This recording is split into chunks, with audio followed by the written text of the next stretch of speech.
Hello and welcome. You're with the Mojo Story. My name is Barkha Dutt. As you know, for 15 months, we have been traveling across India, reporting both the first wave and the second wave of the pandemic. And although the government wants you to believe that things are getting better, questions abound as to whether we really know the actual numbers, both of those infected with COVID as well as those who are dying. Every day we see extremely dramatic and disturbing images, not from just overrun cremation grounds, but images like these ones that have come now from a Buxar, where you have actually seen bodies floating upstream, downstream, by the riverside. We do not even know if these bodies have been quantified and classified as COVID. Many of them seem to have just been abandoned. The police in these areas has been working to retrieve these bodies, but this is just one example of bodies that may never even ever be tested for COVID, raising more questions among public health experts everywhere. Is India massively underreporting how many people are dying? And to that extent, can modelers even get a sense of the situation? What should policy be based on? With testing levels being what they are, can we trust any part of the official data? This is from Buxar, but if we come out of these pictures, we will show you the latest pictures that have emerged. This is happening from different parts of the country, where once again, these coming from Ghazipur in Uttar Pradesh, you can see close to 100 bodies, that are now being reported just abandoned in this river, in the Ganga River, as it flows upstream. Now, this is, like I said, these are trigger warnings. These are images that some of us have been asked why we show you. We show them to you to tell you that it is not okay to say that we're out of the woods. Even as cities peak and some plateau, we need to pay close attention, because rural India is now going to be on fire. And global health experts have been warning against early triumphalism. That is what brought us to this moment. Joining us from the University of Michigan now is one of the foremost researchers in this space, Bhramar Mukherjee. I know, Bhramar, first on a personal note, you've been dealing with your father. He's been COVID positive. I know he's back home. How's he doing? He's doing much better. Thank you, Barkha. And my admirations to you for your courage, fire, and dedication. And also my heartiest condolences about your father. Thank you. You know what it feels like to have an ill father, so you know some of what I'm feeling, but the only way I know is to work through this, so we try. I want your sense. I've been looking closely at your Twitter feed. You've been tracking how the cities might be peaking, but that is subject, Bhramar, to official data. And many experts are not trusting this official data. What is your sense of what you're seeing right now? Thank you for that question. So I think that India in general has a very data deficient infrastructure when it comes to health. And I'm skeptical about the official data. I always tell my students that this is an exercise for you to try to do the best possible modeling with not so perfect data. But what we see, what we can only talk about are the relative trends, because testing is not adequate enough for us to say that what is the height of the peak. We can probably say the relative trend, because most models that I know of predicted the peak to arrive in the first 2 weeks of May. But the height of the peak is totally dependent on how much do you test, how much of the infections that you capture. Our models have consistently predicted that the death underreporting in India is acute. I think it's acute in India beyond COVID, because not every death is medically reported, particularly deaths outside hospitals. There is no mechanism. And I worry about rural India as we are seeing these images, because there is not even access to testing. So I really am skeptical about the absolute numbers. And I do believe that death underreporting, maybe 1 out of 5, 1 out of 6 deaths are being reported, and more than 1 million people have died. And all our experiences are testament to that. Mm-hmm. So, given this underreporting, how do you make an appraisal of where India is in the second wave right now? It is very hard, because without good data, you do not know when the true peak really arrives. You do not really know how long the outbreak is going to last. I think what we do in our models is to really check the models under different assumptions, and to see that predict the best case and the worst case scenario based on the data that we have. So I do believe that some states, particularly the ones with the lockdowns, have peaked and showed a steady decline. But it's a cascade of waves, right? We cannot let our guards down. Right now, I was looking at our dashboard, I see upticks in the Northeast. And we know that small numbers in Manipur, Tripura can go very big, because I always feel it's not the number of infections and deaths we should talk about. We should really benchmark it given the healthcare infrastructure of that state, right? Right. As soon as you overwhelm the healthcare capacity, people die, which is not the clinical manifestation of the disease, but is really an artifact of lives that you could have saved if you had the healthcare at the right time. What is the modeling data that you feel, that you believe, the numbers that you come closest to trusting? It has varied as widely from, let's say, an Ashish Jha Brown, who says he believes 25,000 people are dying every day. He believes there'll be 1 million more deaths by June at current trends, to the Indian Institute of Science that says there will be 400,000 cumulative deaths by June. I know you do run your own numbers, and I know you've had different results with them. What is your closest approximation, factoring in all the ifs and buts? Yes, so I think that we do two kinds of projection. We do projection for the deaths, depending on sort of the reporting mechanism and the testing trends that we do. And with that, we see that, we had predicted that at around 4,500 deaths will be reported at the peak, and we are around 4,000 deaths. But the true number of deaths that I think we are right now reporting 250,000 deaths, but our models are saying that 1 million to 1.25 million deaths have already happened. You're saying 1 million Indians have already died. Yes. And if anybody will criticize me, I think I should be criticized for being a conservative estimate and underestimation. Can you elaborate on this figure? Because 1 million to 2 million deaths have already taken place. Is that a fair comment for me to make on your behalf? Our models, and they are publicly available, they're peer-reviewed publications, and always have estimated this underreporting factor from 2 to 5. And in wave 2, and even in wave 1, there was underreporting, because we do not capture all COVID-related deaths. We have so many reports that people have tested positive and then got into the hospital, but the final cause of death is assigned not COVID. It's some other comorbidities like heart disease and kidney disease. And so if you actually take the direct impact, our models tell that 5 times more people have died. That gets you to 1.25 million people. But there is a way to verify this, and I really want to look for this data, if the government would release it, is historic mortality data from India and the excess mortality that has happened in 2020 and 2021. UK and US have also done this calculation to assess the holistic, direct and indirect impact of COVID on mortality. And there's a way to verify this assumption if we do have the right data. So can you share the tools for how you got to this fact that you are saying at least 1.25 million Indians, right? I just want to be very accurate. And you're saying this conservatively, that number could be higher.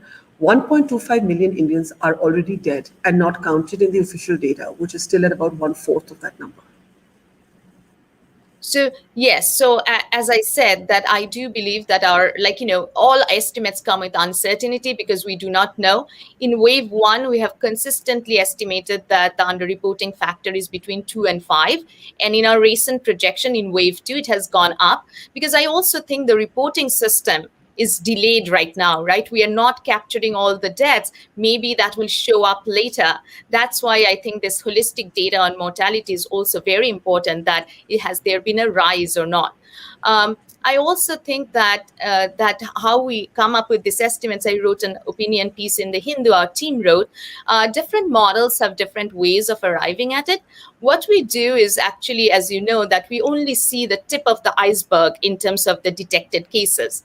There is a lot more infections, right, in the community. We already know that. And different people make different assumptions to estimate those number of infections. So in India, the seroprevalence surveys actually give you an idea about the percentage of prevalent infections.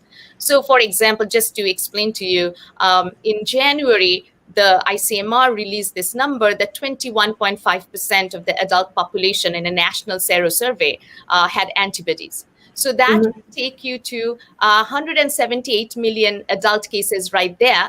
And at the time, India was reporting 11 million cases, right? So you can see the magnitude of underreporting in terms of the number of infections. And so once we get this number of infections estimated, we know enough about the property of the virus to get an infection fatality rate, right? And then we actually say that, okay, it is in India, it's varying from 0.1% to 0.3%. How do I get and the number of deaths that we actually expect? And that number gives us a sense of the deaths that we are missing. And that could be because of various different reasons, because there's not a good capturing system for deaths outside hospital, or there's assigning the cause of death to be non-COVID when it was directly related to COVID. And I do not want to conjecture on the processes. I just can tell you that this is what the models are saying in terms of the expected number of deaths from the number of infections that we estimate.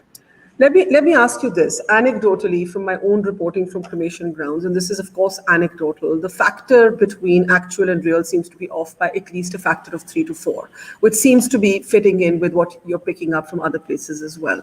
How many infections do you think we're missing? How many infections? Because we need to have a scale of infection to also have a sense of the IFR, which is the infection fatality ratio. Right. Right. So again, so in our models, we have consistently, so if you take the Delhi seroprevalence survey, it actually varies quite a bit, right? The degree of underreporting across India, there's a lot of heterogeneity in terms of underreporting. But if you take the national seroprevalence survey in January, so in January, we're standing at a 16, right? Because we are reporting 11 million. The seroprevalence survey directly is giving you 178 million. So we are standing at 16. We have consistently estimated this factor to be between 10 and 20. So I would say that we are reporting right now 23 million cases. And the number of infections the total number of infections that had happened is somewhere between 10 and 20 times of that. So at 23 million, we're actually looking at 10 times more. Yes. So we are 10 times off in terms of official data on infections. Yes. 10 times off. Yes. 10 times off. Yes. And I have to say one thing I have to mention that no country has captured all COVID infections, because a large number of that is asymptomatic and silent infections where people do not even go get tested. I think that is not what is going on right now, where I know from my personal experience that symptomatic people are not being able to get tested. Right? So it's not really that issue of not capturing silent or covert infections. It's just missing very active and symptomatic infections as well. So tell me, if you say the actual infections are 10x the official data, the death rate, 1.25 million Indians are already dead. If you had to take that number and project onwards, right? And of course, data scientists like yourselves have had to be called fearmongers and alarmists. There's been pushback to some of the numbers you're putting out. But if we have to acknowledge the calamity of what's happening, we can't run away from the numbers. What are the numbers showing you at current trends? Obviously factoring in the localized lockdowns. Even with us undercounting the infections, there will be some decline with those localized lockdowns. Or is the denominator now too large for there to be a significant decline even with the localized lockdowns? No, I do believe, one thing is, of course, modelers are always considered alarmists and criticized, but our goal is not for our projections to come true. Our goal is for projections to be taken seriously, that yes, this could happen, and to stop that from happening through intervention and policies, because you don't have to see it in real life, because someone is showing it to you through computer simulation so that you can actually prevent that from happening.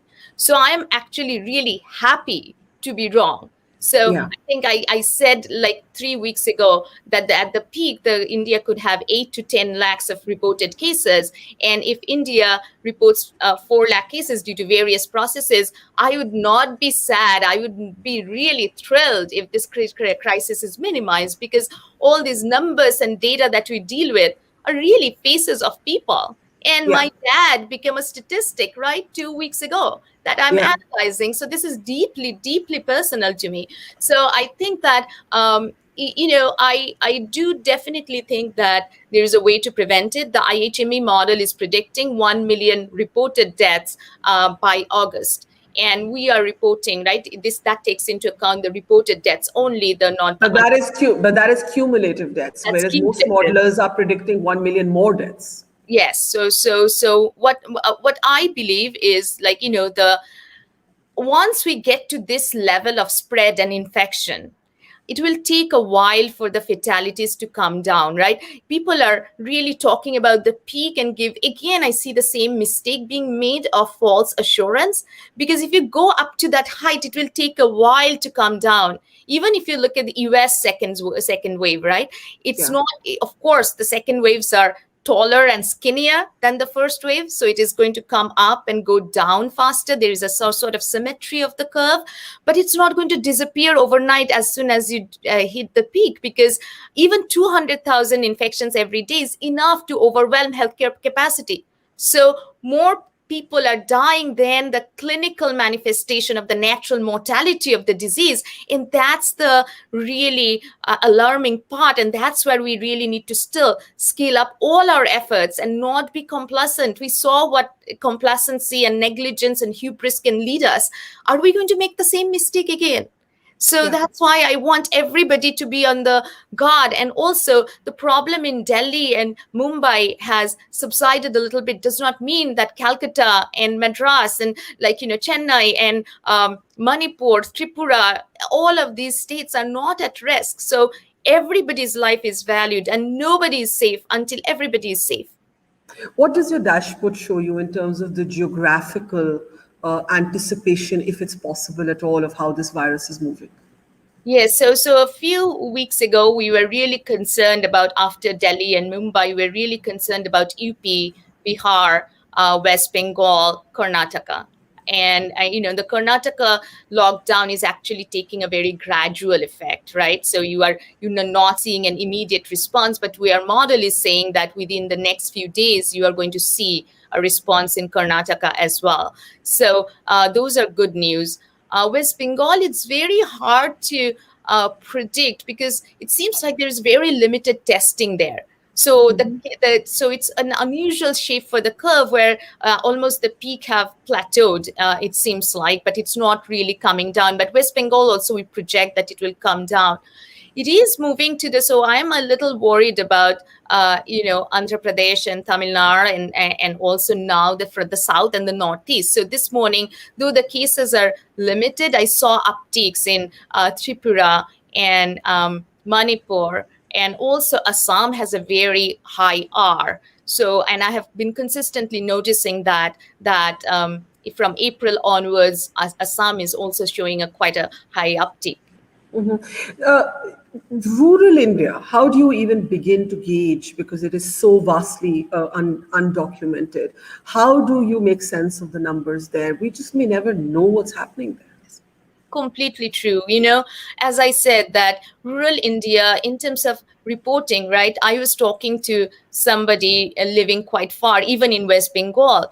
The nearest testing center is quite far, and they don't have the ability to travel now because they are showing symptoms and they don't want to avail public transportation. So there are numerous cases like this where you'll never capture these symptomatic infections. So I really think we are flying blind somehow with accurate data.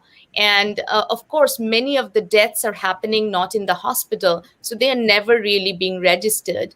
So it is conjecture, it's guessing, and it's a pity that we don't have real-time data on hospitalizations. We don't have a more solidified network of reporting and capturing diseases and morbidities and mortalities all across India. But bodies are getting washed up, right? And you can't hide bodies. I mean, you can hide the data, but you can't hide the bodies. You may never have an exact count on them. You, in one of your pieces, called for an absolutely new approach to this pandemic. Are you seeing any signs of changing, or do you think we're still plagued by denialism, by obsession over PR, by obsession over what the Western media is saying, by completely irrelevant sets of conversations that have no bearing on the lives of ordinary Indians right now?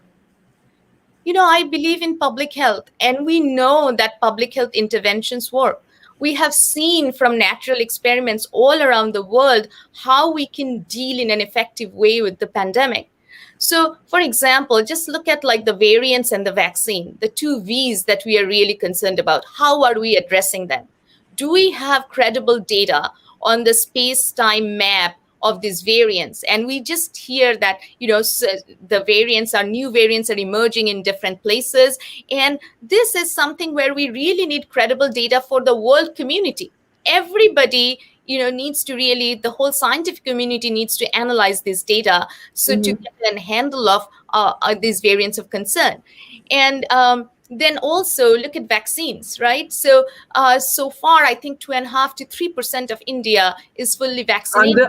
Under 3%, we hit a all-time low of 7 lakhs. We're at 25 lakhs today, but it's nowhere near. We need to be at about 75 lakhs. Otherwise, we could have spent the next 3 years trying to vaccinate our people. Yes, the 10 weeks ago, I think in February, I said that a back of the envelope calculation shows that we need to go to somewhere between 8 to 10 million. And over the last 1 month, it has fallen from 4 million doses a day to 2.5 million doses a day. So how are we really making the progress, the tools that we have, the tools that science has given us? This complete disregard for the scientific tools really breaks my heart. Why should only certain communities in the world, certain countries benefit from the science that we have all achieved and come up together? And it should be available and implemented in a strategic way to all countries and all communities. And I do not see that. I don't see a cogent and cohesive public health action plan that could really, it's not a crisis management.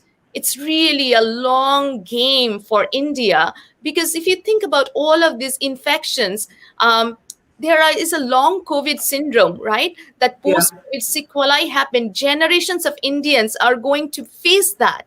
And the collective trauma and the scar that we are facing of losing our loved ones helplessly, all of these, I don't see a cogent plan which will help us to really bolster our strength, our courage, and determination as a country and move forward with the right science. And I think we're still in denial. I think we're still in denial. I think there's not enough truth telling. There's a specific question for your model, Bhramar, which says, is your model able to predict how many deaths are due to the natural progression of the disease, but how many due to inadequate infrastructure, lack of beds, lack of oxygen? This is a really important question, because actually we're losing so many lives not to COVID, but to the failure of administration. Yes, that's a fantastic question. Right now, we are exactly working on this problem. So first of all, in the first, in 2020, the national lockdown really helped flatten the curve. So we did not see this overwhelming of the healthcare system, except for a few cities at few weeks, right? It was short time periods where we saw this, like in Mumbai in the first place. But other cities, because the immediate national lockdown, flattening of the curve, we can criticize that, but we can see that this did not happen. Right now, we have excess death due to this exceeding the hospital care capacity. We are trying to estimate that. We are also trying to quantify, because we have data now that how interventions worked last year, and when they're taken appropriately, right? What would have happened if when people started talking about the second wave in middle of February, 3 states were actually showing uptick. If we actually implemented not even lockdown, massive banning of large gatherings, mandatory face masks, how many lives could we have saved? We are actually quantifying that, going over, like if you acted on beginning of March, maybe that's too early. middle of March, even beginning of April, if you acted, how many lives could have been saved? And yes, our model can actually estimate that. And when we compare cases and performances of different countries, I think we forget that everything has to be benchmarked with respect to healthcare capacity. According to the latest data, and please fact check me, that India had about zero point 0.5 beds per 1,000 people Yeah, yeah. compared to the US, where the number is 3. So India cannot tolerate that many cases that US can tolerate, because this is really has to be benchmarked with this number. And so we can definitely quantify this excess death, which is not a property, the clinical lethality of the virus, but due to the collapse of the system. But again, we need accurate data. Yeah. In the end, there has been an aversion to a national coordinated lockdown. Though most states, 21, are in some variation of a lockdown or not. If you had to have an urgent prescription at this moment, a reimagined intervention, even at this time, a belated embrace of science, even at this time, what would be your prescription? Yes, so the only way I think that you have to arrest the number of infections that are happening. And the only way I see that is really through a massive lockdown. I do not know whether it's national or not, but it is. Does it matter? Does it make a difference if if it's national or it's localized? So I think that without mobility restrictions on the states, it's very hard to contain infections. That's why I have been always recommending national lockdowns at least for 2 weeks, so that we can get a sense of arresting the spread and attending to the people who need healthcare. So that, because it's not just the number of people who are falling sick every day, active cases are accumulating. For the last 2-3 weeks, there are people in the hospitals and ICUs for 2-3 weeks. So everything is bottlenecked right now. So my urgency was to really save lives with a national lockdown, treat it like a national medical emergency, have medical missions on the field, have field hospitals, get through this period, save lives, because every human life is precious. The government can forget, or the official system may fail to capture these numbers, but families cannot. Families. To those who argue that the national lockdown is not scientific because India is too diverse and certain areas are not showing the spikes that other areas are, what would you say? So as we see that there is a cascade, right? It never happens in a time synchronous way in one city or one state. We see that the concept of a national peak is even nebulous, because we may say like we are safe when the peak is acute in some parts of India. It's not a big state, so that cannot drive the national peak, because the national peak is driven by those large states with the large number of counts. And essentially, if you look at the shape, it's the curve of Maharashtra, which determines a lot of the national curve. But that does not mean that other states are safe. It moves through like a ripple, like a cascade. And so that is why right now we are seeing this uptick. And who knows, you have to intercept the footsteps of this insidious virus. And that's why I feel that this whole system coming to a point would have been and really scale up. Why do you think there's an aversion to a national lockdown? So, I of course understand the lives and livelihoods and the wages of daily wage earners and the economic crisis. But at this point, when so many people are dying, and I just think in order to, you'll care about your job and economy when you are alive. That's a fundamental thing. And I do think that, and also I would not be so insistent on this or focused on this if I did not have vaccine on the horizon, because you cannot do this indefinitely. But I think as a world, we should actually have that support mechanism to sustain this 3 or 4 or 5 months when vaccines are there as a solution, and really scale up and intensify vaccination. We And cannot. you're saying a fortnight of locking down the country could make a difference. Just a fortnight. I think so. I think so. Yes. So that's a simple, concrete prescription. We were, I was not a fan of the lockdowns, but that's because I thought vaccines would come. We ran short of vaccines. We're in this crisis. We may have no option. If 2 weeks of a national lockdown can bring down those fatalities, I hope somebody pays attention to the experts. Bhramar, thank you so much. A pleasure having you on the program, and we'll keep bringing you back as we keep looking at this crisis of the second wave. Pleasure talking to you, and take care. Thank you, Barkha. You take care. And my best wishes to everyone, India, and also everyone who is affected by this crisis outside India, like myself. Thank you, and take care. Bye-bye.